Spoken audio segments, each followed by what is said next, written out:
Vasudevaya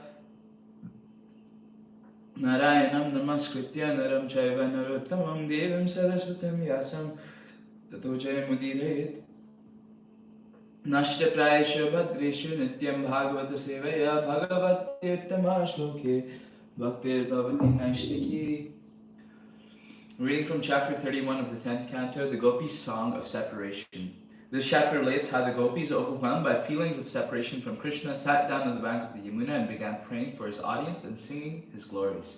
Because the Gopis had dedicated their minds and very lives to Krishna, they were beside themselves and with transcendental pain of separation. But their crying, which appears like evidence of misery, actually shows their exalted state of transcendental bliss. As it is said, Yata Deke Vaishnavir Vyavara Duk Nishchaya Janiha Se Paramananda Sukh.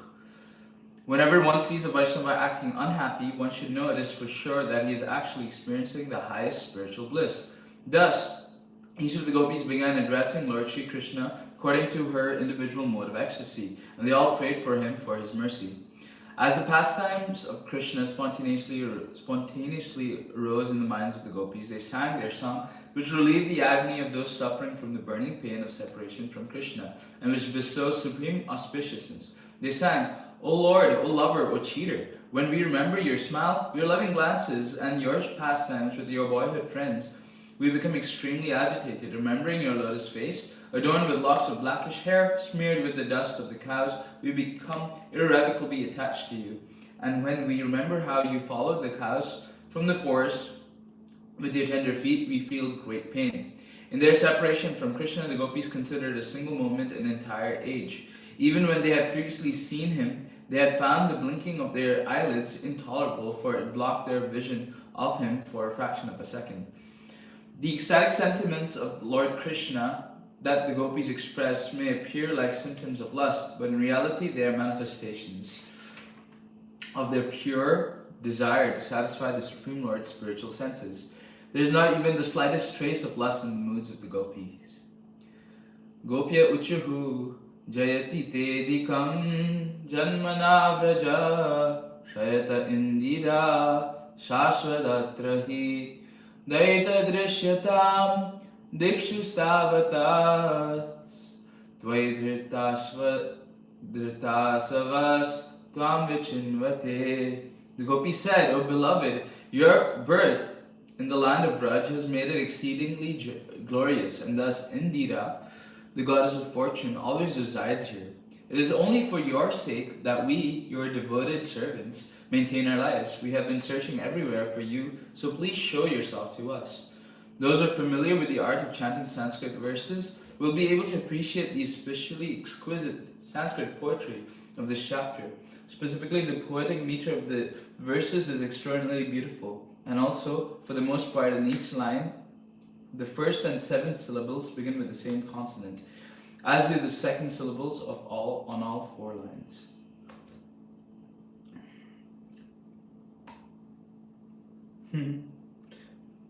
Sharadu dashaye sadhu jata sat sarasi jodara Shri Mushadrisha Suratanatate Sulka Dashika Varadana Nignato Neha Kimvada. O Lord of love, in beauty your glance excels the whorl of the finest, most perfectly formed lotus within the autumn pond. O bestower of benedictions, you are killing the maidservants who have given themselves to you freely without any price. Isn't this murder? In the autumn season, the whorl of the lotus has a special beauty, but that unique loveliness is surpassed by the beauty of Krishna's glance. Vishajalapyayad Vyalarakshasad Varshamarutadvai Dyutanalat Vrishamayatmajad Vishvato Bhayat Vishabhatir Vayam Rakshita Muhu. O greatest of personalities, you have repeatedly saved us from all kinds of danger.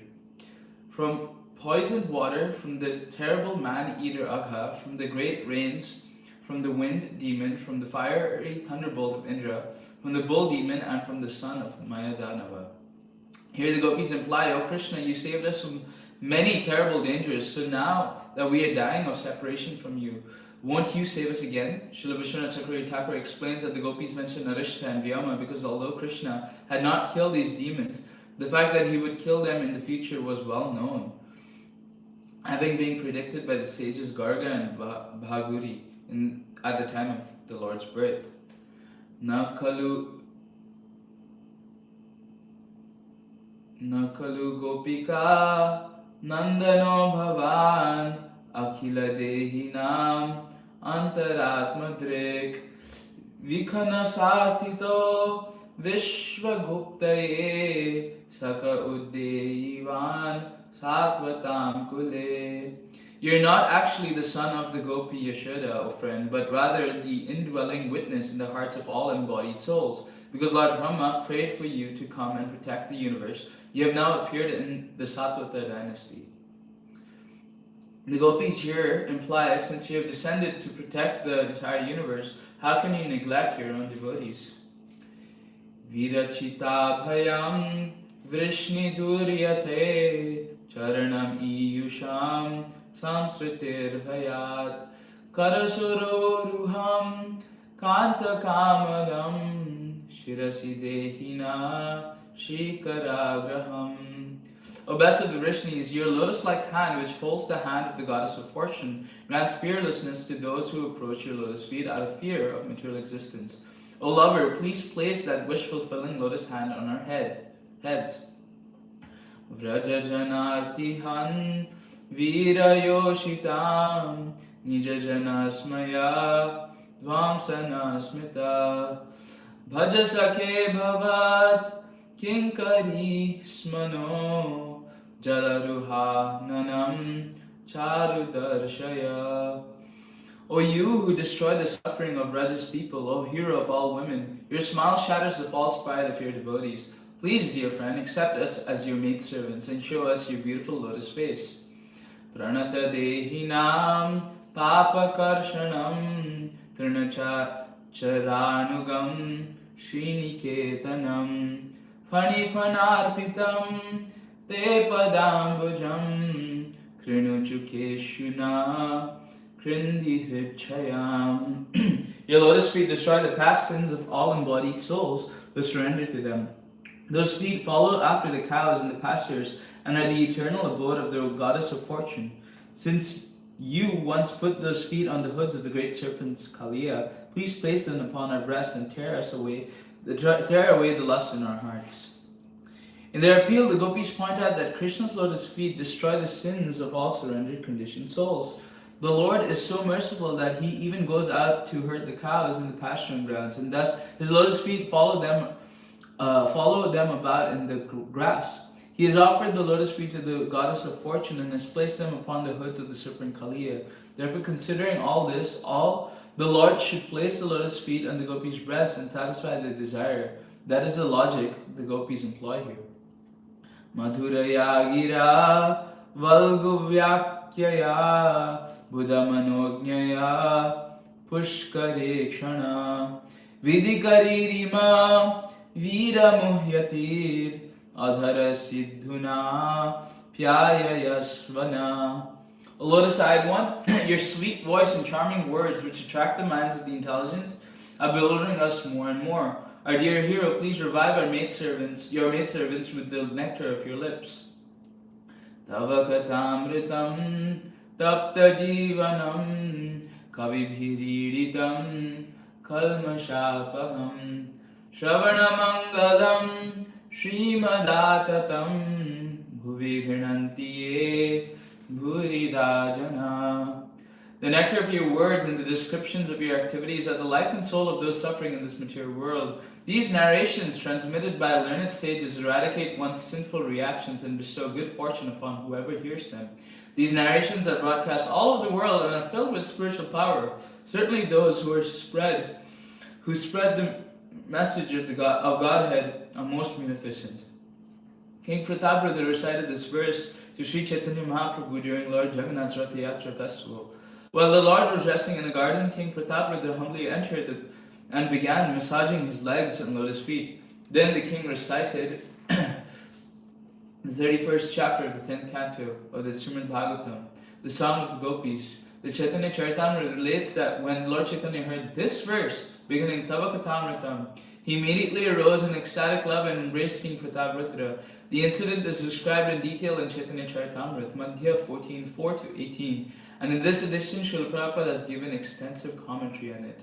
In his edition, Prahasitam Priya Prema Vikshanam Viharanam Chate Dhyana Mangalam Rahasi Samvido Yaridisvrasha Kuhakano Mana Shobhayantihi.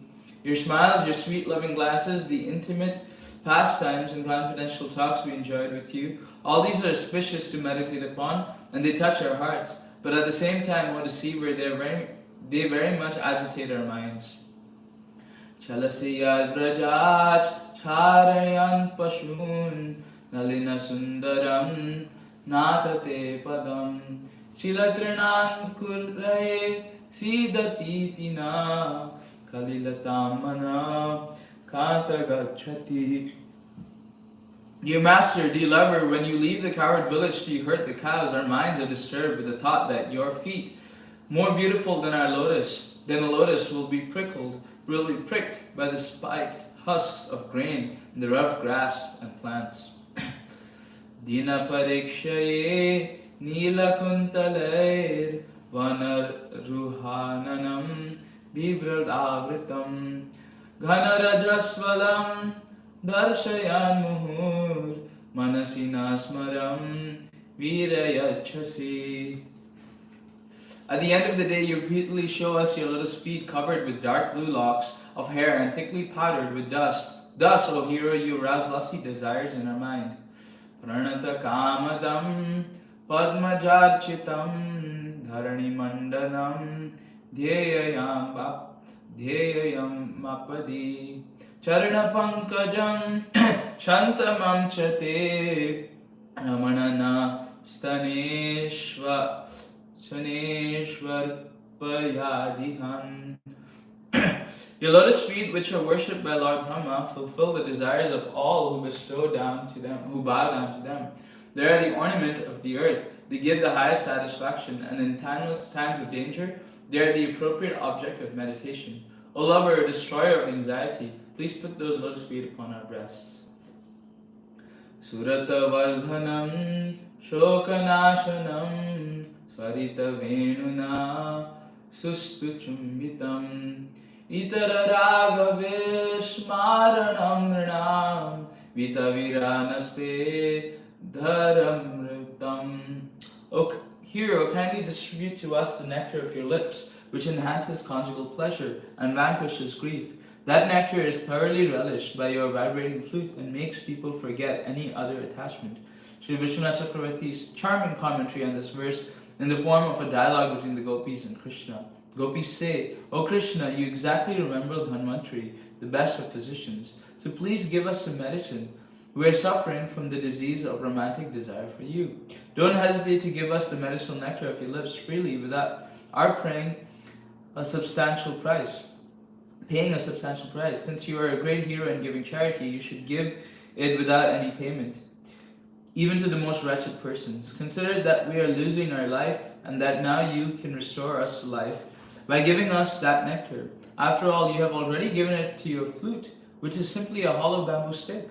Krishna says, but the diet of people in this world is the bad one of attachment to wealth, followers, family, and so forth. The particular medicine you've requested should not be given to those who have such a bad diet. But this medicine makes one forget all other attachments. So wonderful is this herbal drug that it counteracts bad dietary habits. Please give us that nectar to us, O hero, since you are most charitable.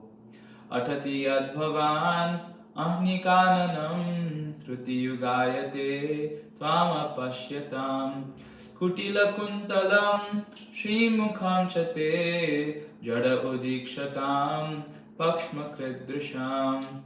When you go off to the forest during the day, a tiny fraction of a second becomes like a millennium for us, because we cannot see you. And even when we can eagerly look upon your beautiful face, so lovely with the ornament of curly locks. Our pleasure is hindered by our eyelids, which are fashioned by the foolish creator. Pati sutanvaya bhratrabandhavan ati vilangyate nyatintyachutta chittagata gati vidastavod gita mohita kitava yoshita kastya jinishi. Dear Chitta, you know very well why we have come here. But who but a cheater like you would abandon young women who come to see him in the middle of the night, enchanted by the loud song of his flute? Just to see you, we have completely rejected our husbands, children, ancestors, brothers, and other relatives. Rahasi samvidam hitchayodayam rahasitananam prema vikshanam brihadurashriyo vikshadhamate muhurati spriha muhyate mana. Our minds are repeatedly bewildered as we think of the intimate conversations we had with you in secret. Feel the rise of lust in our hearts and remember your smiling face, your loving glances, and your broad chest, the resting place of the goddess of fortune. Thus we experience the most severe hankering for you.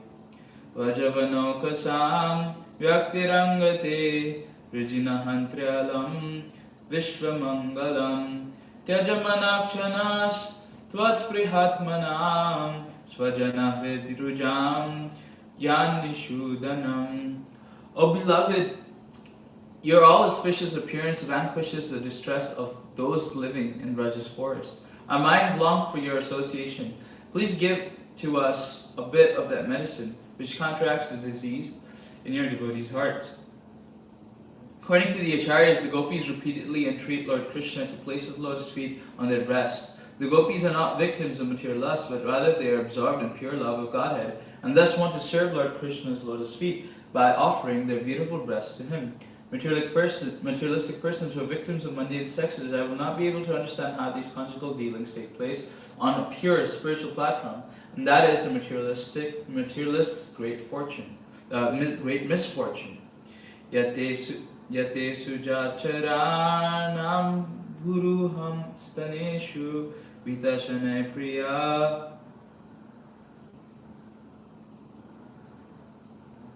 Dadimahi karakasheshu te natavim atasi tadvyathate na kim svit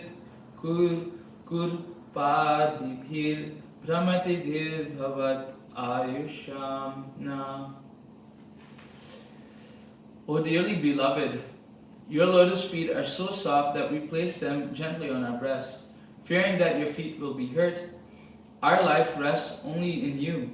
Our minds, therefore, are filled with anxiety that your tender feet might be wounded by pebbles as you roam about on the forest path. The translation of this verse is from Srila Prabhupada's English rendering of Chaitanya Charitamrita, Adi 4:173. Thus ends the purpose of the humble servants of His Divine Grace A.C. Bhaktivedanta Swami Prabhupada, the 10th canto, 31st chapter of the Srimad Bhagavatam, entitled The Gopi Song of Separation. Chapter 32, The Reunion. This chapter describes how Sri Krishna manifests himself in the midst of the gopis who had become extremely disturbed by their separation from him. After he consoled them, they expressed to him their deep feelings of ecstasy. The gopis have shown in various ways their great eagerness to see Krishna, the attractor of Cupid. He appeared before them wearing silken yellow garments and a beautiful flower garland. Some of the gopis, overwhelmed with ecstasy at seeing him, grasped his hands. Others placed his arm on his shoulders, and others accepted the remnants of betel nut he had chewed. Thus they served him. One gopi, impelled by loving anger toward Krishna, bit her lip and looked askance at him. Because the gopis were so attached to Krishna, they were not satiated even by continuous gazing at him. One of them then placed Krishna within her heart, closed her eyes, and embracing him within herself again and again, became absorbed in transcendental bliss, just like a yogi. In this way, the pain the gopis had felt because of separation from the Lord was dispelled. Next, Lord Krishna went to the bank of the Yamuna in the company of the cowherd girls, his internal potencies. The gopis then made a seat for Krishna out of their shawls, and after they had sat down, they enjoyed with him, gesturing amorously. The gopis still felt hurt that Krishna had disappeared, so he explained to them why he had done so. He further told them that he had come under the exclusive control of their loving devotion and would never remain in debt, and would ever remain indebted to them. Shishukha vacha iti gopya pragayanta pralapantyascha chitrada rurudusu swaram rajan Krishna darshana lalasa. Shukadeva Goswami said, O king, having thus sung and spoken their hearts out in various charming ways, the gopis began to weep loudly. They were very eager to see Lord Krishna. Tasam avira bhuch chori samyamana mukhambuja pitambara dharas ragvi sakshan manmatha. Then Lord Krishna, with a smile on his face, appeared before the gopis wearing a garland and yellow garment. He directly appeared as one who can bewilder the mind of Cupid, who himself bewilders the minds of ordinary people. Tam vilokyagatam krishnam prityut pulla dashobala utastur yugapat sarvas tanma pranam ivagatam. When the gopis saw that their dearmost Krishna had returned to them, they all stood up at once, and out of their affection for him, their eyes bloomed wide. It was as if the air of life had re-entered their bodies. Kachit karambhujam shorer jagrihe grihinjalina muda kachit dadhara tadbahum amse chandana bhushitam. One gopi joyfully took Krishna's hand between her folded palms. Another placed his arm anointed with sandalwood paste on her shoulder.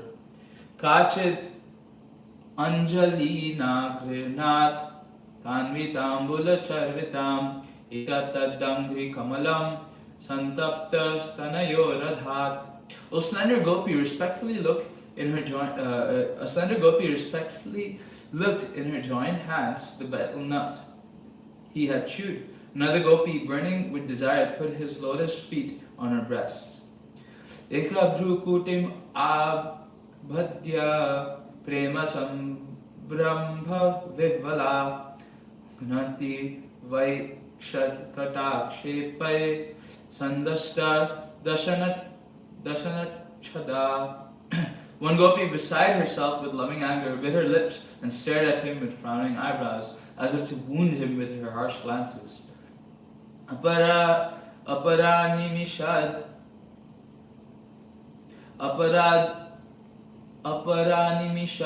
drigbhyam jushana tanmukham bhujam apitam api natrapyat santasthak yatha. Another gopi looked with unblinking eyes upon his lotus face, but even after deeply relishing his sweetness, she did not feel satiated. Just as mystic saints are never satiated when meditating upon the Lord's lotus feet. Sri Vishnu Chakravarti Thakur explains that the analogy given here of saints meditating upon the Lord's feet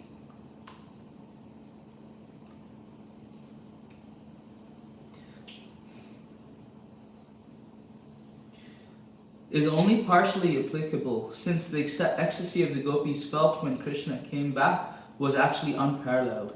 Vishwanath Chakravarti also reveals that this particular gopi is the most fortunate of all, Srimati Radharani. Tam kachin netrarandhrena hridi kritva nimilyacha pulakangyopa guhyaste yogi Vananda Sampluta. One gopi took the Lord through the aperture of her eyes and placed him within her heart. Then, with her eyes closed, with her bodily hair standing on end, she continuously embraced him within. Thus immersed in transcendental ecstasy, she resembled a yogi meditating upon the Lord. Srila Vishwanath Chakravarti Thakur states that the 7 gopis mentioned so far in this chapter are the first 7 of the 8 principal gopis, whose status allowed them to immediately approach Krishna upon his reappearance. The Acharya quotes a verse from the Sri Vaishnava Toshini that gives the names of these seven as Chandravali, Shyama, Shaibya, Padma, Sri Radha, Lalita, and Vishaka. The eighth is understood to be Bhadra. Sri Vaishnava Toshini itself quotes a verse from the Skanda Purana that declares that these 8 gopis to be the principal among the 3 billion gopis. Detailed information about the hierarchy of the gopis is available in Srila Rupa Goswami's Ujjvala Nilamani. The Padma Purana confirms that Sri Radha is the foremost of the gopis. Yatha Radha Priya Vishnus Tasya Kundam Priyam Yatadha. Sarva gopis Saivaika Vishnur Atyanta Vallabha. Just as Srimati Radharani is most dear to Krishna,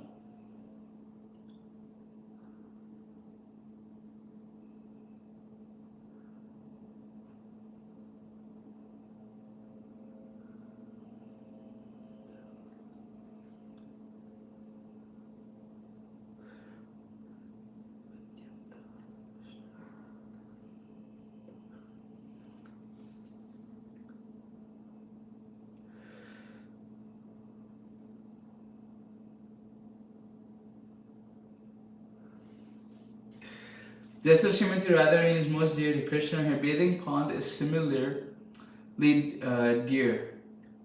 O all of the gopis, she is the most beloved of Krishna, beloved of the Lord. The Brihad Gautamiya Tantra also names Srimati Radharani as Krishna's foremost consort.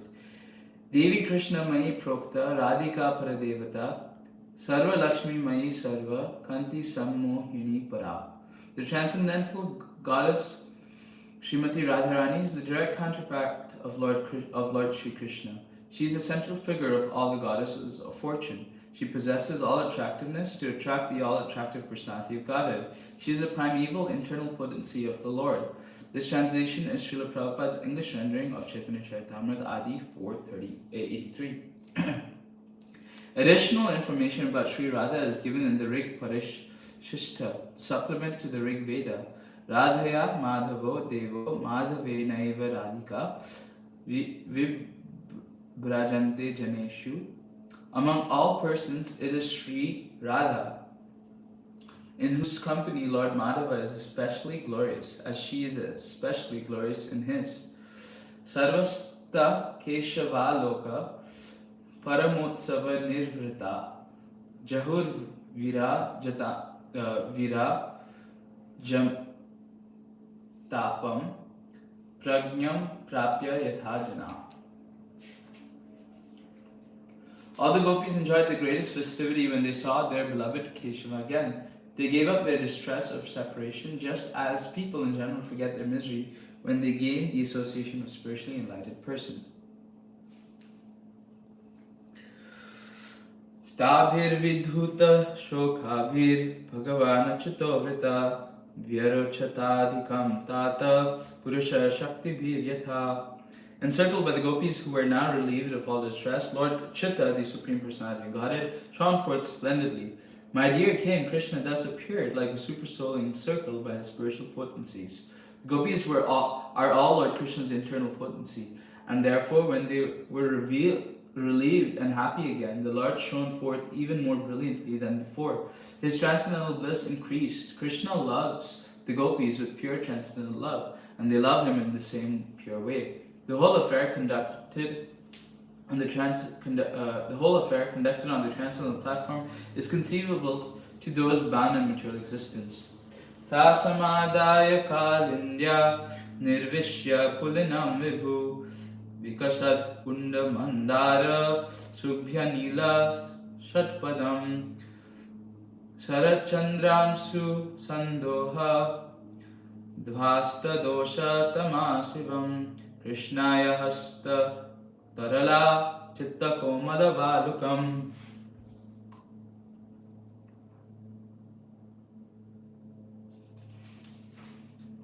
The Almighty Lord then took the gopis with him to the bank of the Kalindi, who with their hands of her waves had scattered piles of soft sand upon the shore. That auspicious place, the breeze bearing the fragrance of blooming kunda and mandara flowers attracted many bees. The abundant rays of the autumn moon dispelled the darkness of night. तद्दर्शनाह्लाद विद्युत हृद्रजो मनोरथान्तं श्रुतयो यथा ययु स्वरुत्तरीया यह Cooch कुमान्तिकैर अचिक्लपान asanamaatma bandhave. Their headache, vanquished by the ecstasy of seeing Krishna, the gopis, like the personified Vedas before them, felt their desires completely fulfilled. For their dear friend Krishna that arranged a seat with their shawls, which were smeared with the kumkum powder from their breasts. In the 87th chapter of this canto, text 23, the Shrutis, or the personified Vedas, pray as follows. Shrutya ura gendra bhoga bhuja danda vishakta dhiyo vayam apite sama samadrishongri saroja suda. These women, fully absorbed in their minds in meditation on Lord Krishna's powerful arms, which are like the bodies of great serpents. We want to become just like the gopis and render service to his lotus feet. The Shrutis had seen Krishna during his appearance in the previous day of Brahma and had become full of the most intense desire to associate with him. Then, in this kalpa, they became gopis, and since the Vedas are eternal in human society, the Shrutis in this kalpa also become full of desire for Krishna, and in the next kalpa also become gopis. This information is given by Srila Vishwanath Chakravarti Thakur. Tatropavishto bhagavan sa ishvaro yogeshwarantar hridi kalpitasana chakasa gopi parishad gatorchitas trailokya lakshmi kapadam vapurdadhat. Lord Krishna, the Supreme Personality Godhead, from whom the great masters of mystic meditation arranged a seat within their hearts, took his seat in the assembly of gopis. His transcendental body, the exclusive abode of beauty and opulence within the three worlds, shone brilliantly as the gopis worshipped him. The masters of mystic meditation include Lord Shiva, Anantashesh, and other exalted personalities, all of whom keep the Lord seated within the lotus of their hearts. This same Lord, conquered by the intense selfless love of the gopis, agreed to become their boyfriend and dance with them in Vrindavan, after sitting upon their fragrant shawls on the bank of the Yamuna river. Sabhajayitvatam angadipinam sahasra lilekshana vibhrabhruva samsparshanena kritangri hastayo samstutya ishat kupita babhasire. Shri Krishna had awakened romantic desires within the gopis, and they honored him by glancing at him with playful smiles, gesturing amorously with their eyebrows, massaging his hands and feet as they held them in their laps. Even while worshipping him, however, they felt somewhat angry, and thus they addressed him as follows. Shri Gopya Uchuhu Bhajato Nu Bhajantyeka Ekatat Eka Etad Viparyayam No Bhayamscha Bhajantyeka Etan No Bruhi Sadhubho. The gopis said, some people reciprocate the affection only of those who are affectionate towards them, while others show affection even to those who are indifferent or inimical, and yet others will not show affection toward anyone. Dear Krishna, please properly explain this matter to us.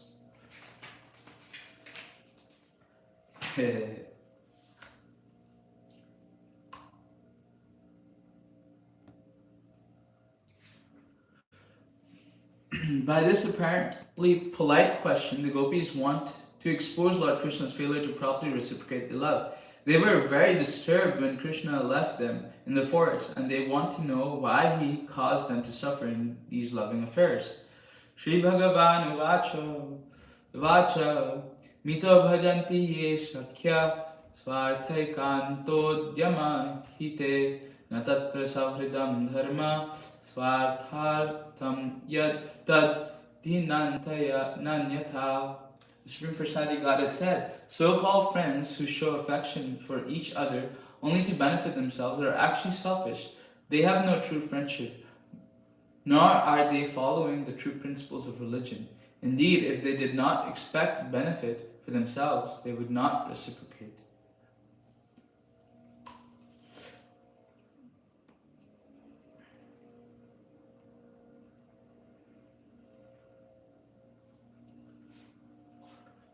The Lord here reminds the gopis that in pure loving friendship there is no sense of self-interest, but rather only one's love for one's friend. Bhajantya bhajato ye vai karuna pitaro yatha dharmo nirapad pavadotro sohridam madhyama. My dear slender waisted gopis, some people are genuinely merciful or like parents, naturally affectionate. Such persons who devotedly serve even those who fail to reciprocate with them are following the true faultless path of religion and they are true well-wishers. Bhajato pi na vai kechid bhajantya bhajata kutha atma rama yapta kama akritagya guru druha. And there are those individuals who are spiritually self-satisfied, materially fulfilled, or by nature ungrateful or simply envious of superiors. Such persons will not love even those who love them, what to speak of those who are inimical. Some people, being spiritually self-satisfied, do not reciprocate others' affection because they want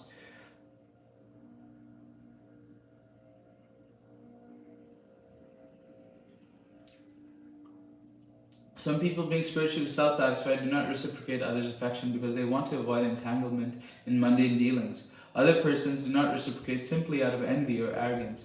And still others fail to reciprocate because they are materially satisfied and thus uninterested in new material opportunities. Thus Krishna patiently explains all these things to the gopis. Naham tu sakya bhajatopi jantun bhajamyam misham anuvritti vrittayai yathadhano labdha dhane vinashte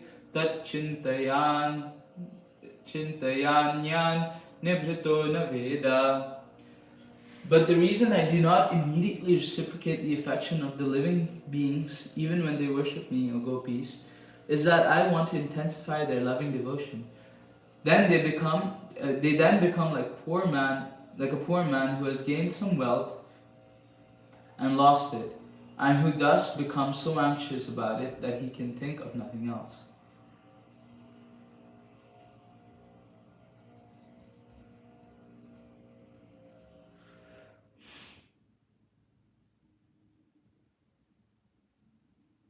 Lord Krishna states in Bhagavad Gita, Ye tham mam prapadyante tam sathaiva bhajamyaham. As people approach me, I reciprocate with them accordingly. Yet even if the Lord is approached by someone with devotion to intensify the devotee's love, the Lord may not immediately reciprocate fully. In fact, the Lord is truly reciprocating. After all, a sincere devotee always prays to the Lord, please help me to love you purely. Therefore, the Lord's so-called neglect is actually the fulfillment of the devotee's prayer. Lord Krishna intensifies our love for him by apparently separating himself from us. The result is that we achieve what we really wanted and prayed for, intense love for the absolute truth, Krishna. Thus, Lord Krishna's apparent negligence is actually his thoughtful reciprocation and the fulfillment of our deepest and purest desire. Going to the Acharyas, as Lord Krishna began to speak this verse, the gopis looked at one another with squinting eyes, trying to hide the smiles breaking out on their faces. Even as Lord Krishna was speaking, the gopis had begun to realize that he was bringing them to the highest perfection of loving service. Eva mad artho jita loka veda swanam hi vo mayanu vrittaye bala maya paroksham bhajatatir rohitam masuyitum marhata tat priyam priya. My dear girls, understanding that simply for my sake you had rejected the authority of worldly opinion of the Vedas and of your relatives, I acted as I did only to increase your attachment to me. Even when I removed myself from your sight by suddenly disappearing, I never stopped loving you. Therefore, my beloved gopis, please do not harbor any bad feelings towards me, your beloved. Here the Lord indicates that that though the gopis were already perfect in their love for him, still to inconceivably increase their perfection and show an example of the world, he acted as he did. न पारयेऽहं निरवद्य संयुज्यां स्वसाधुकृत्यं विबुधायुषापि वा यमा भजन् दुर्जरगेहशृङ्खला संवृश्य tadvapratiatu sadhana. I am not able to repay my debt for your spotless service, even within a lifetime of Brahma. Your connection with me is beyond reproach. You have worshipped me, cutting off all domestic ties, which are difficult to break. Therefore, please let your own glorious deeds be your compensation. The translation and word meanings of this verse are taken from Srila Prabhupada's English rendering of Sri Chaitanya Charitamrita, Adi 4:180. In conclusion, the gopis became eternally glorious by their behavior in the Lord's temporary absence, and the mutual love between them and the Lord was wonderfully enhanced. This is the perfection of Krishna and his loving devotees. Thus end the purports of the humble servant of his Divine Grace A.C. Bhaktivedanta Swami Prabhupada to the 10th canto, 30th chapter of the Srimad Bhagavatam entitled The Reunion. Srimad Bhagavatam ki jai, Nitai Gaur Premanande, Hari Hari Bol.